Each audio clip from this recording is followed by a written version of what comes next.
ನಮಸ್ಕಾರ, ರಿವ್ಯೂ ಚಾನಲ್ಗೆ ಸ್ವಾಗತ. ನಾನು ಸೌಖ್ಯ ಗಾಂವ್ಕರ್. ಡಿ ಕೆ ಶಿವಕುಮಾರ್ ಎಂಥ ರಣತಂತ್ರ! ಸಿದ್ದರಾಮಯ್ಯನವರು ಈಗ ಗಪ್ಚುಪ್ಪಾಗಿ ಹೋಗಿದ್ದಾರೆ.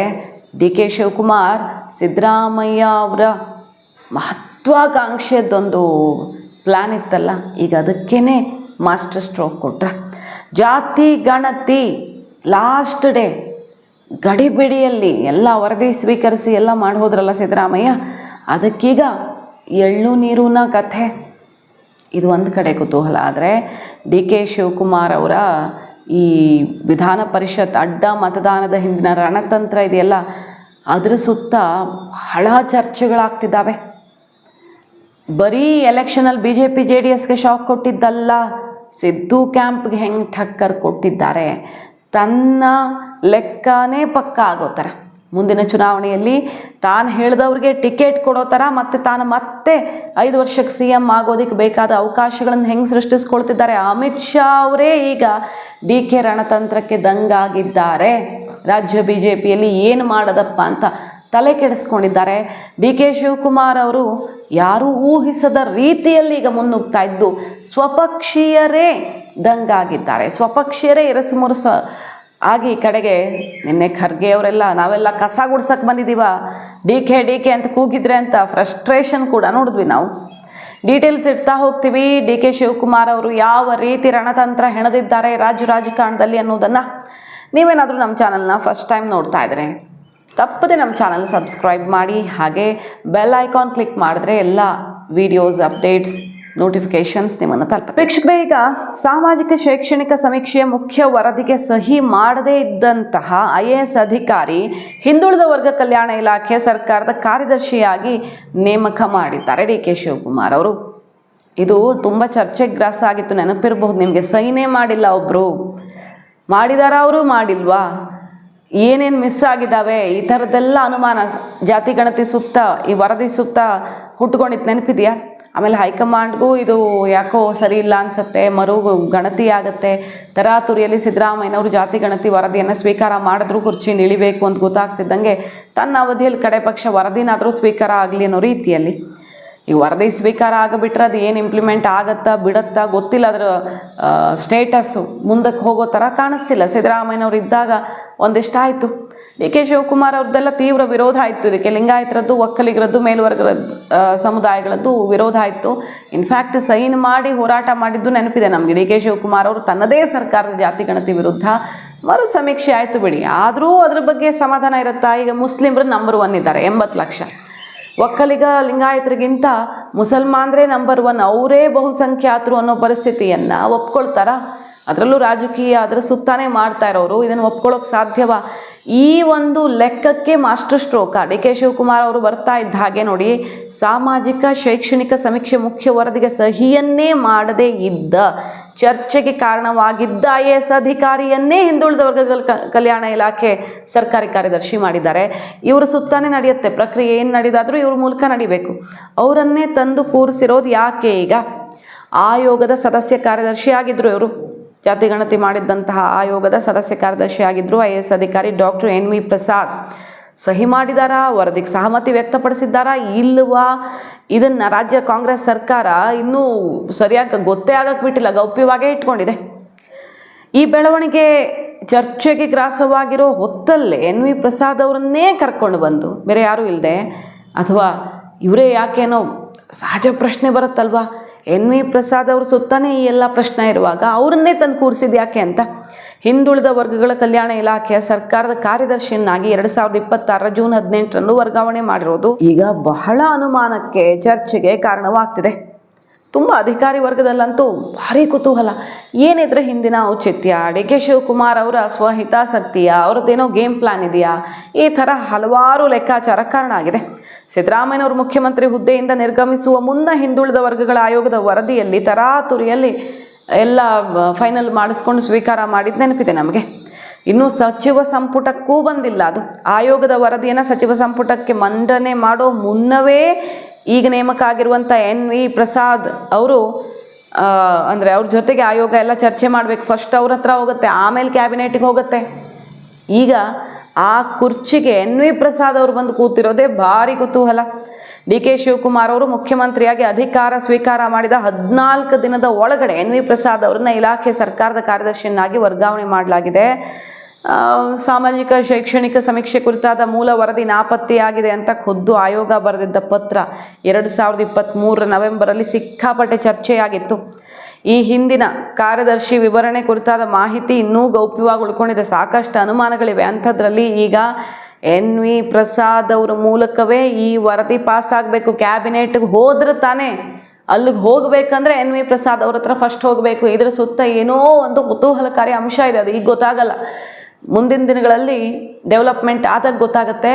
ಎನ್ ವಿ ಪ್ರಸಾದ್ ಅವರನ್ನೇ ಡಿ ಕೆ ಶಿವಕುಮಾರ್ ತಂದು ಕೂರಿಸಿದ್ದು ಯಾಕೆ? ಜಾತಿ ಗಣತಿಗೆ ಮಾಸ್ಟರ್ ಸ್ಟ್ರೋಕ್ ಆಯಿತು ಅಂತ. ಅಂದರೆ ಡಿ ಕೆ ಶಿವಕುಮಾರ್ ಅವರು 360 ಡಿಗ್ರಿ ಹೆಂಗೆ ಯೋಚನೆ ಮಾಡ್ತಿದ್ದಾರೆ. ಸುಮ್ಮನೆ ನಾನು CM ಆದೆ, ಏನೋ ಒಂದು ಅಭಿವೃದ್ಧಿ ಯೋಜನೆ ಕೊಟ್ಬಿಡೋದು, ದೊಡ್ಡ ಗ್ಯಾರಂಟಿ ಘೋಷಣೆ ಮಾಡಿಬಿಡೋದು, ಏನೋ ಒಂದು ಪ್ರಾಜೆಕ್ಟ್ ಮಾಡಿಬಿಡೋದು ಅಲ್ಲ. ಅವರು ತುಂಬ ಚೆನ್ನಾಗಿ BJP just like BJP model, ಹೆಂಗೆ ತನ್ನ ಅಧಿಕಾರವನ್ನು ಗಟ್ಟಿ ಮಾಡ್ಕೊಳ್ಬೇಕು, ಹೆಂಗೆ ಶಾಸಕರ ನಂಬರ್ ಜಾಸ್ತಿ ಮಾಡ್ಕೊಳ್ಬೇಕು, ಯಾವ ರೀತಿ ಸಿದ್ದರಾಮಯ್ಯನವ್ರಿಗಿಂತ ಹೆಚ್ಚು ಜನಪ್ರಿಯ ಆಗಿರಬೇಕು, ಯಾವ ರೀತಿ ನನ್ನ ಬಲಗಳು ಅಂತ ಇರ್ತಾವಲ್ಲ. ಡಿ ಕೆ ಶಿವಕುಮಾರ್ ಅವ್ರಿಗೆ ಇರೋದೀಗ ಜಾತಿ ಬಲ, ಒಕ್ಕಲಿಗ ಸಮುದಾಯದ ಬಲ ಇದೆ, ಅವ್ರಿಗೆ ಹಣ ಬಲ ಇದೆ, ಹೈಕಮಾಂಡ್ ಬಲ ಇದೆ. ಈ ರೀತಿ ಬಲಗಳನ್ನು ಒಗ್ಗೂಡಿಸ್ಕೊಳ್ಳೋದು ಮತ್ತು ಅದಕ್ಕೆ ಯಾವುದು ಅಡೆತಡೆ ಆಗುತ್ತಲ್ಲ ಅದನ್ನೆಲ್ಲ ಬದಿಗೆ ಒತ್ತಿ ಸರಿಸಿ ಹಾಕೋದು, ಇದೆಲ್ಲ ಅಚ್ಚುಕಟ್ಟಾಗಿ 360 ಡಿಗ್ರಿ ಯೋಚನೆ ಮಾಡ್ತಿದ್ದಾರೆ ಅವರು. ಆಡಳಿತದ ಜೊತೆಗೆ ತನ್ನ ಭವಿಷ್ಯದ ಆಡಳಿತವನ್ನು ಗಟ್ಟಿ ಮಾಡ್ಕೊಳ್ಳೋದು. ಇನ್ನೂ 5 ವರ್ಷ ಮಾಡಬೇಕು ಅವ್ರಿಗೆ, 2 ವರ್ಷ ಅಷ್ಟೇ ಅಲ್ಲ ಅನ್ನುವಂಥ ಪ್ಲ್ಯಾನ್ಗೆ ಪೂರಕವಾಗಿ ಎಲ್ಲ ನಡೀತಿದೆ. ಈಗ ಅಡ್ಡ ಮತದಾನದ ವಿಷಯಕ್ಕೆ ಬರೋಣ. ಅಮಿತ್ ಶಾ ಅವರೇ ಕಂಗಾಲಾಗಿದ್ದಾರೆ ಡಿ ಕೆ ರಣತಂತ್ರಕ್ಕೆ. ಅಹಿಂದ ವರ್ಗ ಡಿಸ್ಟರ್ಬ್ ಆಗುತ್ತೆ, ಕುರುಬರು ಡಿಸ್ಟರ್ಬ್ ಆಗ್ತಾರೆ, ಎಲ್ಲ ಅಲ್ಲೋಲ ಕಲ್ಲೋಲ ಆಗುತ್ತೆ ಕಾಂಗ್ರೆಸ್ನಲ್ಲಿ ಅಂತ ಅಂದ್ಕೊಂಡಿದ್ರು. ಸಿದ್ದರಾಮಯ್ಯನವ್ರು ನಾಪತ್ತೆ.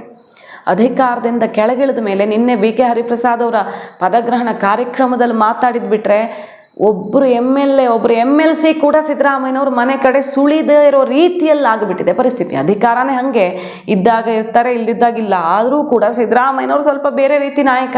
ಬೇರೆಯವರು ಕಂಪೇರ್ ಮಾಡಿದ್ರೆ ಸಿದ್ದರಾಮಯ್ಯನವ್ರ ಮಾತಿಗೆ ಕಡೆಗೆ 1 ತಿಂಗಳು ಬೆಲೆ ಸಿಗ್ಲಿಲ್ವಲ್ಲ ಅವ್ರು ಇಳಿದ ಮೇಲೆ. ಅವ್ರು ಹೇಳಿದವರು ಒಬ್ಬರು ಮಂತ್ರಿ ಆಗ್ತಿಲ್ಲ. ಮಹದೇವಪ್ಪನವರು, ಬಸವರಾಜ ರಾಯರೆಡ್ಡಿ ಅವರು, ಜಮೀರ್ ಅವ್ರಿಗೂ ಬಹುತೇಕ ಡೌಟು. ಈ ಸತೀಶ್ ಜಾರಕಿಹೊಳಿ ಅವರು ಅಧ್ಯಕ್ಷರಾಗಲಿಲ್ಲ. ಮಹದೇವಪ್ಪನವ್ರಿಗಂತೂ ಕಡೆಗೆ ಎಷ್ಟು ಹೋರಾಟ ಮಾಡಿದ್ರು ಅಷ್ಟೇ, ಏನೂ ದಕ್ಕಲಿಲ್ಲ. ಹಿಂಗಾಗಿ ಕೂತಿದೆ. ಸಿದ್ದರಾಮಯ್ಯನವ್ರು ಹೇಳಿದ್ದು ಏನೂ ನಡೆದಿಲ್ಲ. ಅವ್ರ ಮಗನಿಗೆ ಮಂತ್ರಿಗಿರಿ ಕೊಟ್ಟಿದ್ದಾರೆ ಅನ್ನೋದು ಬಿಟ್ಟರೆ ಎಲ್ಲ ಅಷ್ಟೇ. ಡಿ ಕೆ ಶಿವಕುಮಾರ್ ಅವರು ಅಲ್ಲೂ ಲೆಕ್ಕ ಪಕ್ಕ ಮಾಡ್ಕೊಂಡಿದ್ದಾರೆ. ಸರ್ಕಾರದಲ್ಲಿ ಸುಂಟ್ರ ಗಾಳಿ ಬೀಸತ್ತೆ ಅಂತ ಲೆಕ್ಕ ಹಾಕ್ಕೊಂಡಿದ್ದಂಥ ಹೈಕಮಾಂಡ್ಗೂ ಆಘಾತ, BJP ಹೈಕಮಾಂಡ್ಗೂ ಆಘಾತ. ಈ ಕಡೆ ಅಡ್ಡ ಮತದಾನ, BJP JDSಗೆ ಒಂದು ಕಡೆ ನಂಬರ್ ಈ ಟೆನ್ಷನ್ ಅಲ್ವಾ. 12-13 ಜನ ಕೈ ಕೊಟ್ಟಿದ್ದಾರೆ ಅಂದರೆ NDAಯಿಂದ ಸಣ್ಣ ನಂಬರ್ ಅಲ್ಲ ಇದು. BJPಗಂತೂ ನಾಯಕತ್ವದ ಪ್ರಶ್ನೆ, ಇಬ್ಬರಲ್ಲೊಬ್ಬರ ತಲೆದಂಡ ಅಂತೂ ಆಗೇ ಆಗುತ್ತೋ. ಅಧ್ಯಕ್ಷರು ಆಗ್ತಾರೋ, ಪ್ರತಿಪಕ್ಷ ನಾಯಕರು ಬದಲಾಗ್ತಾರೋ, ಒಟ್ಟಿನಲ್ಲಿ ಇಬ್ಬರಲ್ಲೊಬ್ಬರು ಹೋಗ್ತಾರೆ. ಅದಂತೂ ಖಚಿತ ಅನ್ನೋ ಮಟ್ಟಿಗೆ ಡೆಲ್ಲಿ ಡೆವಲಪ್ಮೆಂಟ್ಸ್ ಆಗ್ತಿದ್ದಾವೆ. ಅಷ್ಟು ಕುತ್ತಿಗೆಗೆ ಬಂದಿದೆ ಈಗ BJPಯಲ್ಲಿ ಈ ಅಡ್ಡ ಮತದಾನ. ಇನ್ಫ್ಯಾಕ್ಟ್ BJP ಅಥವಾ JDSನಿಂದ ಅಡ್ಡ ಮತದಾನ ಮಾಡಿಸ್ಕೊಳ್ಳೋ ಹೆಚ್ಚಿನ ಅವಶ್ಯಕತೆಯೇ ಇರಲಿಲ್ಲ. ಡಿ ಕೆ ಶಿವಕುಮಾರ್ ಅವ್ರಿಗೆ ಅವ್ರ ಹತ್ರ ಇರುವಂಥ 138 ನಂಬರು ಜೊತೆಗೆ ಈಗ GTD ಒಬ್ಬರು ಓಟ್ ಹಾಕಿದರೆ ಏನು ದೊಡ್ಡ ಸಮಸ್ಯೆ ಆಗ್ತಾನೆ ಇರಲಿಲ್ಲ. ಯಾಕಂದರೆ ಅವರು ಕಾಲು ಹೊರಗಿಟ್ಟಿದ್ದಾರೆ ಅಂತ JDSಗೆ ಗೊತ್ತಿತ್ತು. ಇಲ್ಲಿ ಹೆಬ್ಬಾರು ಮತ್ತು ಸೋಮಶೇಖರ್ ಅವ್ರದ್ದು ಎಲ್ರಿಗೂ ಗೊತ್ತಿತ್ತು. ಅದು ದೊಡ್ಡ ವಿಷಯನೇ ಆಗ್ತಿರ್ಲಿಲ್ಲ. ಹಾಗಾಗಿ ಇದೆಲ್ಲ ಸೇರಿಸಿ ಕಾಂಗ್ರೆಸ್ನವ್ರು ಯಾರು ಅಡ್ಡ ಮತದಾನ ಮಾಡದೇ ಇರೋ ಥರ ನೋಡ್ಕೊಂಡಿದ್ರೆ ಸಾಕಿತ್ತು. ಬೇಕಾಗೇ ಇರಲಿಲ್ಲ ಅಡ್ಡ ಮತದಾನ ಇಷ್ಟು ದೊಡ್ಡ ಸಂಖ್ಯೆಯಲ್ಲಿ ಮಾಡಿ 12-13 ಓಟು ಹಾಕಿಸ್ಕೊಳ್ಳೋ ಅವಶ್ಯಕತೆಯೇ ಇರಲಿಲ್ಲ. ಆದರೂ ಡಿ ಕೆ ಶಿವಕುಮಾರ್ ಅವರು ಇದನ್ನು ಯಶಸ್ವಿಯಾಗಿ ಮಾಡಿದ್ದಾರೆ. ಯಾಕೆ? ಬೇರೆದೆಲ್ಲ ಗೊತ್ತು ನಿಮಗೆ, ತನ್ನ ಬಲ ಪ್ರದರ್ಶನ, JDSಗೆ ಠಕ್ಕರು, BJPಗೆ ಠಕ್ಕರು ಎಲ್ಲಕ್ಕಿಂತ ಪ್ರಮುಖವಾಗಿ ಅವರು ನಂಬರ್ ಜಾಸ್ತಿ ಮಾಡ್ಕೊಳ್ತಿದ್ದಾರೆ. ಇವರೆಲ್ಲ 1 ಡಜನ್ಗೂ ಮಿಗಿಲಾಗಿ ಶಾಸಕರು ಇವತ್ತಲ್ಲ ನಾಳೆ ಕಾಂಗ್ರೆಸ್ ಸೇರ್ಪಡೆ ಆಗ್ತಾರೆ. ಇವರೆಲ್ಲ BJP JDSಗೆ ಕೈ ಕೊಡೋ ಲಿಸ್ಟಲ್ಲಿರೋರು. ಸೇರ್ಪಡೆ ಆದವರು ಟಿಕೆಟ್ ಖಚಿತಪಡಿಸ್ಕೊಂಡೇ ಬರ್ತಾರೆ. ಅಂದರೆ ಕಾಂಗ್ರೆಸ್ಗೆ ಎಲ್ಲಿ ಅಂತ ಹೇಳ್ಕೊಳ್ಳುವಂಥ ಕ್ಯಾಂಡಿಡೇಟ್ಸ್ ಇಲ್ವೋ ಅಂಥ BJP ಗೆದ್ದಿರೋದಲ್ವ, ಅಲ್ಲಿ JDS ಗೆದ್ದಿರೋದು ಅಂದರೆ ಅವ್ರಿಗೆ ಬಲ ಇರೋದು. ಅಂಥ ಕ್ಯಾಂಡಿಡೇಟ್ಸನ್ನು ತನ್ನ ಕಡೆಯಿಂದ ಪುಷ್ ಮಾಡ್ಬೋದು. ಸೊ ಸಿದ್ದರಾಮಯ್ಯನವರು ಅಥವಾ ಇನ್ಯಾರೋ ಒಬ್ಬರು ಬಂದು ನಾಳೆ ಟಿಕೆಟ್ 28 ಚುನಾವಣೆಯಲ್ಲಿ ಟಿಕೆಟ್ ಡಿಮ್ಯಾಂಡ್ ಕೂಡ ಜಾಸ್ತಿ ಮಾಡೋಂಗಿಲ್ಲ. ಸಿದ್ದರಾಮಯ್ಯನವ್ರು ಮೂಗು ತೋರ್ಸೋಕೆ ಬರಲೇಬಾರ್ದು. ಟಿಕೆಟ್ ವಿಚಾರದಲ್ಲಿ ಹಾಗೆ ಫಿಕ್ಸ್ ಮಾಡ್ತಿದ್ದಾರೆ ಎಲ್ಲ ಕಡೆ. ಈಗಿರುವಂಥ ಕಾಂಗ್ರೆಸ್ ಶಾಸಕರು ಕೂಡ ತನ್ನ ಕ್ಯಾಂಪಿಗೆ ಬರ್ತಾರೆ. ಸಹಜವಾಗಿ ಅಧಿಕಾರ ಸಿಕ್ಕಾಗ ಈ ರೀತಿ ಅಡ್ಡ ಮತದಾನ ಮಾಡಿ ಎಲೆಕ್ಷನ್ ಎಲ್ಲ ಗೆಲ್ಲಿಸ್ಕೊಂಡು ಹೈಕಮಾಂಡ್ ಕಣ್ಣು ಮುಂದೆ ಸ್ಟ್ರಾಂಗ್ ಆಗಿ ನಿಂತಿರುವಾಗ ಬೇರೆ ಎಲ್ಲ ರಾಜ್ಯಗಳಲ್ಲಿ ಕೈ ಕೊಟ್ಟು ಕಾಂಗ್ರೆಸ್ನವರೇ ಅಡ್ಡ ಮತದಾನ ಮಾಡ್ತಿದ್ರೆ ತುಂಬ ಡಿಫ್ರೆಂಟಾಗಿ ಕಾಣಿಸ್ತಿದ್ದಾರೆ ಡಿ ಕೆ ಶಿವಕುಮಾರು. BJP JDSಗೆ ಶಾಕ್ ಕೊಟ್ಟು ಅಮಿತ್ ಶಾಗೆ ಇಲ್ಲಿ ನೀರು ಕುಡಿಸ್ತಿದ್ದಾರೆ ಡಿ ಕೆ ಶಿವಕುಮಾರ್ ಅವರು ಅನ್ನೋ ಥರ ಹೈಕಮಾಂಡ್ಗೆ ಫೀಲ್ ಆಗ್ತಿದೆ ಡಿ ಕೆ ಗೇಮ್ ಪ್ಲ್ಯಾನ್. ಹಾಗಾಗಿ ಸ್ವಪಕ್ಷೀಯರು ತನ್ನ ಜೊತೆಗೆ ನಿಂತು ಹೊರಗಡೆಯಿಂದನೂ ಬಂದರೆ JDS ಇಂದ ಡಜನ್ ಗಟ್ಟಲೆ ಶಾಸಕರು ಕಾಂಗ್ರೆಸ್ ಸೇರಬಹುದು ಅನ್ನೋ ಮಾಹಿತಿ, ಅಂದರೆ ಅಂಥ ಬೆಳವಣಿಗೆಗಳು ಪ್ರಯತ್ನಗಳಾಗ್ತಿದ್ದಾವೆ. ಕಡೆ ಕ್ಷಣದಲ್ಲಿ ಏನು ಬೇಕಾದರೂ ಆಗಬಹುದು ಎಲೆಕ್ಷನ್ ಹೊತ್ತಲ್ಲಿ ಅಂತ. BJP ಅವರು ಒಂದು 8-10 ಜನ ಕೈ ಕೊಟ್ಟರೆ, ಒಂದು 20 ಜನ ಎತ್ತು ಬಿಟ್ಟರೆ ಡಿ ಕೆ ಶಿವಕುಮಾರ್ ಅವ್ರ ಕ್ಯಾಂಪು ಸ್ಟ್ರಾಂಗ್ ಆಗುತ್ತೆ. ಹೊರಗಡೆಯಿಂದ ಬಂದವರಂತೂ ಯಾರನ್ನು ನಂಬ್ಕೊಂಡು ಬಂದಿರ್ತಾರೋ ಅವ್ರಿಗೆ ಲಾಯಲ್ ಆಗಿರ್ತಾರೆ. ಒಳಗಡೆನೂ ಬಹುತೇಕ ತನ್ನ ಟೀಮ್ ರೆಡಿ ಮಾಡ್ಕೊಂಡಿದ್ದಾರೆ ಈಗ ಡಿ ಕೆ ಶಿವಕುಮಾರ್ ಅವರು. ಈ ರೀತಿ ಡಿ ಕೆ ವೇಗಕ್ಕೆ, ಡಿ ಕೆ ರಣತಂತ್ರಕ್ಕೆ BJP ಹೈಕಮಾಂಡ್ ಕೂಡ ಕಂಗಾಲಾಗಿದೆ. ಡಿ ಕೆಗೆ ಟಕ್ಕರ್ ಕೊಡುವಂಥವ್ರನ್ನ ಯಾರನ್ನು ಹುಡ್ಕೋದು, ಇಲ್ಲಿ ನಾಯಕತ್ವ ಯಾರನ್ನು ತಂದು ಕೂರಿಸೋದು ಕಷ್ಟ ಇದೆ ಅನ್ನೋ ಮಟ್ಟಿಗೆ ಸಿದ್ದರಾಮಯ್ಯನವ್ರು ಇಳಿದು ಬಿಟ್ಟರೆ ಎಲ್ರಿಗೂ ಅಂದ್ಕೊಂಡಿದ್ದೇನು, ಸಿದ್ದರಾಮಯ್ಯನವ್ರಂಥ ನಾಯಕ ಕಾಂಗ್ರೆಸ್ಸಿಗೆ ಸಿಗ್ತಾರೆ, ಅಂಥ ಮಾಸ್ ಲೀಡರ್ ಅಂತೂ ಡಿ ಕೆ ಅಲ್ಲ, ಆ ರೀತಿ ಶಾಸಕರ ಬೆಂಬಲ ಸಿಗಲ್ಲ, ಗೊಂದಲ ಸೃಷ್ಟಿಯಾಗತ್ತೆ, ಹೀಗೆಲ್ಲ ಇತ್ತು. ಗೊಂದಲ ಸೃಷ್ಟಿ ಆಗಬಹುದು, ಆಗೋದೇ ಇಲ್ಲ ಅಂತಲ್ಲ. ಸತೀಶ್ ಜಾರಕಿಹೊಳಿ ಅವರದ್ದೆಲ್ಲ ನಡೆ ಮುಂದೆ ಏನಾಗುತ್ತೆ ಹೇಳೋಕ್ಕಾಗಲ್ಲ. ಬಟ್ ಡಿ ಕೆ ಶಿವಕುಮಾರ್ ಅವ್ರು ಹೆಂಗೆ ಭದ್ರ ಮಾಡ್ಕೊಳ್ತಿದ್ದಾರೆ ಅಂದರೆ ಶಕ್ತಿ ಇರೋರು ಕೂಡ ಸುಮ್ಮನೆ ಇರಬೇಕು, ಆ ರೀತಿಯಲ್ಲಿ 360 ಡಿಗ್ರಿ ಆಯಾಮದಲ್ಲಿ ಯೋಚನೆ ಮಾಡ್ತಿದ್ದಾರೆ ಈಗ ಡಿ ಕೆ ಶಿವಕುಮಾರ್ ಅವರು. ಹಾಗಾಗಿ BJP ಇಲ್ಲಿ ನಾಯಕತ್ವದ ಬಗ್ಗೆ ಏನು ಡಿಸಿಷನ್ ತಗೊಳ್ಳೋದು ಅನ್ನೋ ಟೆನ್ಷನ್ಗೆ ಸಿಕ್ಕಾಕ್ಕೊಂಡಿದೆ. ಅಹಿಂದ ಮತ್ತು ಕುರುಬ ಸಮುದಾಯದ ಆಕ್ರೋಶ ಸಿಡಿಯತ್ತೆ ಅಂದುಕೊಂಡಿದ್ದಂಥ BJP ತುಂಬಾ ತಮ್ಮ ಲೆಕ್ಕ ತಪ್ಪಾಗೋಯ್ತು ಅಂತ ತಲೆ ಚಚ್ಕೊಳಂಗೆ ಮಾಡಿಬಿಟ್ಟಿದ್ದಾರೆ ಡಿ ಕೆ ಶಿವಕುಮಾರ್ ಅವರು. ಆ ರೀತಿ ವ್ಯವಸ್ಥೆ ಮಾಡಿದ್ರು ಸಿದ್ದರಾಮಯ್ಯನವ್ರಿಗೆ. ಅವರು ಇಳಿಯೋವಾಗ ಏನೂ ಸಮಸ್ಯೆ ಆಗದಿರೋ ರೀತಿ ಅವ್ರು ಕೊಟ್ಟ ಡೆಡ್ಲೈನ್ಗೆಲ್ಲ ಕಾಯ್ತಾ ಹೋದರು. ಅವರದ್ದು ದಾಖಲೆ ಆಗಲಿ, ಅರಸು ದಾಖಲೆ ಮುರಿಲಿ, ಇನ್ನೊಂದು ಬಜೆಟ್ ಮಂಡನೆ ಆಗಲಿ, ದಾಖಲೆ ಬಜೆಟ್ ಆಗಲಿ, ಅವ್ರ ಜಾತಿ ಗಣತಿ ಮತ್ತೊಂದು ಮಗದೊಂದು ಎಲ್ಲದಕ್ಕೂ ಚಾನ್ಸ್ ಕೊಟ್ಟು ಸಿದ್ದರಾಮಯ್ಯನವರು ಬಿಟ್ಟು ಕೊಡೋ ಅಷ್ಟೊತ್ತಿಗೆ ನನಗೆ ಇಷ್ಟು ಕೊಟ್ಟಿದ್ದಾರೆ, ನಾನು ಇನ್ನೇನು ಕೇಳೋದು ಅನ್ನೋ ಮಟ್ಟಿಗೆ ಅವ್ರನ್ನ ಕಟ್ ಹಾಕೋಕ್ಕೂ ಅವಕಾಶ ಆಯಿತು. ಒಟ್ಟಿನಲ್ಲಿ ಡಿ ಕೆ ಶಿವಕುಮಾರ್ ಅವ್ರ ರಣತಂತ್ರ ಸ್ವಪಕ್ಷೀಯರನ್ನು ಡಿಸ್ಟರ್ಬ್ ಮಾಡಿದೆ. ಈಗ ವಿರೋಧ ಪಕ್ಷದವ್ರನ್ನ ಬಿಟ್ಟು ಹಾಕಿ ನಿನ್ನೆ ಖರ್ಗೆ ಅವ್ರನ್ನ ನೋಡಿ, ಅದು ಅಧ್ಯಕ್ಷರಾಗಿ ಖಡಕ್ಕಾಗಿ ಹೇಳಿದ ಮಾತು ಅನಿಸಿದ್ರು ಅವ್ರಿಗೂ ಒಂದಿಷ್ಟು ಬೇಸರ ಇರುತ್ತೆ. ಮಗ DCM ಆಗೇ ಬಿಡ್ತಾರೆ ಪ್ರಿಯಾಂಕ್ ಖರ್ಗೆ ಅವರು ಅಂತ ಅಂದ್ಕೊಂಡಿದ್ರು. DK CM, ಪ್ರಿಯಾಂಕ್ ಖರ್ಗೆ ಅವರು DCM, ಅದಾಗಲೇ ಇಲ್ಲ ಕಡೆಗೆ. ಪ್ರಿಯಾಂಕ್ ಖರ್ಗೆ ಅವರ ಕಾರಣದಿಂದಾಗಿಯೂ ಕೂಡ ಖರ್ಗೆ ಆ್ಯಂಡ್ ಟೀಮಿಂದ DKಗೆ ಬಲ ಸಿಕ್ಕಿರುತ್ತೆ. ಬಟ್ DK CM ಆದರು ಅನ್ನೋದು ಬಿಟ್ಟರೆ ಪ್ರಿಯಾಂಕ್ ಖರ್ಗೆ ಅವ್ರಿಗೆ ಹೇಳ್ಕೊಳ್ಳುವಂಥದ್ದೇನೂ ಆಗಿಲ್ಲ. ಗೃಹ ಸಚಿವರಾದರೂ ಓಕೆ, ಬಟ್ DCM ಸ್ಥಾನಮಾನ ದೊಡ್ಡ ಮಟ್ಟದಲ್ಲಿ ಅವ್ರು ಅಂದ್ಕೊಂಡಿದ್ದ ಲೆಕ್ಕಾಚಾರ ಆಗಲಿಲ್ಲ. ಡಿ ಕೆ ಶಿವಕುಮಾರ್ ಅವರು ಯಾರ ಕೈಗೂ ಸಿಗೋರಲ್ಲ, ಅವಕಾಶಕ್ಕೆ ತಕ್ಕಂತೆ ಏನು ಬೇಕೋ ಅದು ಮಾಡ್ಕೊಳ್ತಾರೆ ಅಂತ ಸುಮಾರು ಜನಕ್ಕೆ ಫೀಲ್ ಆಗ್ತಿರ್ಬೋದು. ಈಗ ಖರ್ಗೆ ಅವ್ರು ನಿನ್ನೆ ಎಲ್ಲರನ್ನೂ ತರಾಟೆಗೆ ತಗೊಳ್ತಾರೆ, ಡಿ ಕೆ ಅಂತ ಹೋದಲ್ಲಿ ಬಂದಲ್ಲಿ ಎಲ್ಲೋದ್ರೂ ಒಂದು ತಂಡ ಕೂಗತ್ತೆ. ಅದು ಡಿ ಕೆ ಶಿವಕುಮಾರ್ ಅವರ ಬಗ್ಗೆ ಒಂಥರ ತಡ್ಕೊಳ್ಳೋದಕ್ಕೆ ಆಗ್ತಿಲ್ಲ ಈಗ ಕಾಂಗ್ರೆಸ್ನ ಒಳಗೆ ಅನ್ನೋ ಪರಿಸ್ಥಿತಿ. ಇದು ಒಂದು ಗುಂಪು, ಕೂಗೋದಕ್ಕಿರೋ ಗುಂಪ ಅಂತ ಕೇಳೋಕೆ ಹೊರಟಿದ್ರು ಅನ್ಸುತ್ತೆ. ಅದೇ ಮಾತು ಬರುತ್ತೆ, ಅಲ್ಲಿ ಕಟ್ ಮಾಡ್ತಾರೆ.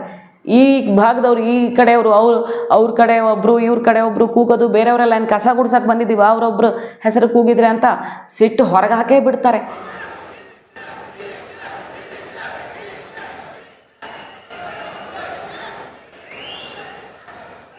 ಆಯ್ತಾ? ಇದಿಷ್ಟು ಸುಮ್ಮನೆ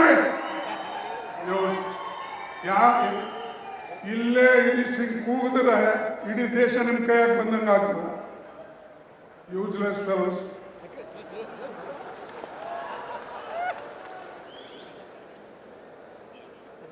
ಯಾವಾಗಲೂ ಇದು ಕಾಂಗ್ರೆಸ್ ಪಕ್ಷದ ಇದು ಮೀಟಿಂಗ್, ಇದರಲ್ಲಿ ಯಾವ ಒಂದು ವ್ಯಕ್ತಿ ಮತ್ತು ಮೀಟಿಂಗ್ ಅಲ್ಲ. ಎಲ್ಲರೂ ಸೇರಿ ಪಕ್ಷಕ್ಕೆ ಒಂದುಗೂಡಿಸ್ತಕ್ಕಂಥ ಫಂಕ್ಷನ್ಸ್. ಯಾರೇ ಒಬ್ಬರು ಒಂದು ಹೇಳೋದು, ಇನ್ನೊಬ್ಬರು ಒಂದು ಕೂಗೋದು, ಬಾಕಿಯವರು ಅದಕ್ಕೆ ಬಂದಾರ, ಕಸ ಗುಡ್ಸಕ್ಕೆ ಬಂದಾರ. ಸಹಜವಾಗಿ ಅಧ್ಯಕ್ಷರು ಕೋಪ ಇದು ಅಂತ ಅನಿಸಿದ್ರೂ ಕೂಡ ವೈಯಕ್ತಿಕವಾಗಿ ಒಂದಿಷ್ಟು ಫೀಲ್ ಆಗಿರುತ್ತೆ ಅವ್ರಿಗೆ. ಮತ್ತು ಪಕ್ಷದಲ್ಲಿ ಡಿ ಕೆ ಶಿವಕುಮಾರ್ ಅವರು ಈ ಥರ ಮಾಡ್ತಾರೆ ಅಂತ ಯಾರೂ ಅಂದ್ಕೊಂಡಿರಲಿಲ್ಲ. ಸಿದ್ದರಾಮಯ್ಯನವರನ್ನೇ ಆಟ ಆಡಿಸ್ಬಿಡ್ತಾರೆ, ಅದರಲ್ಲಿ ಗೆದ್ದು ಬಿಡ್ತಾರೆ ಅಂತ ಯಾರೂ ಅಂದ್ಕೊಂಡಿರಲಿಲ್ಲ. ಅದನ್ನು ಮಾಡಿ ಗೆದ್ದಿರೋ ಡಿ ಕೆ ಬಗ್ಗೀಗ ಬಿ ಜೆ ಪಿ ಕಾಂಗ್ರೆಸ್ ಎರಡೂ ಟೆನ್ಷನ್ ಆಗಿರೋದು, ಅಂದರೆ ರಾಜ್ಯದ ಒಳಗಡೆ. ಸೊ ಒಂದೊಂದೇ ಹೆಜ್ಜೆ ಹೆಂಗೆ ಇಡ್ತಿದ್ದಾರೆ ಅಂದರೆ ತನಗೆ ಪೂರಕವಾಗಬೇಕು ಭವಿಷ್ಯದ ರಾಜಕೀಯ ಲೆಕ್ಕಾಚಾರಗಳು. ಬಿಡದಿ ಟೌನ್ಶಿಪ್ ಯಾರು ಜಪ್ಪಯ್ಯ ಅಂದರೂ ಬಿಡೋದಕ್ಕೆ ರೆಡಿ ಇಲ್ಲ ಡಿ ಕೆ. ಬಟ್ ಹೈಕಮಾಂಡ್ ಮೂಲಕವೇ ಒತ್ತಡ ತರೋದಕ್ಕೆ ಪ್ಲ್ಯಾನ್ ಆಗ್ತಿದೆ. ಅದು ಎಷ್ಟು ಮಟ್ಟಿಗೆ ಯಶಸ್ವಿ ಆಗುತ್ತೆ ಕಾದು ನೋಡಬೇಕು. ಮಾಹಿತಿ ಇಷ್ಟ ಆಗಿದ್ರೆ ಮಿಸ್ ಮಾಡಿದ್ರೆ ನಮ್ಮ ಚಾನಲ್ನ ಸಬ್ಸ್ಕ್ರೈಬ್ ಮಾಡಿ, ಹಾಗೆ ನಿಮ್ಮ ಅಭಿಪ್ರಾಯ ಕಮೆಂಟ್ ಮಾಡಿ ತಿಳಿಸಿ. Thank you.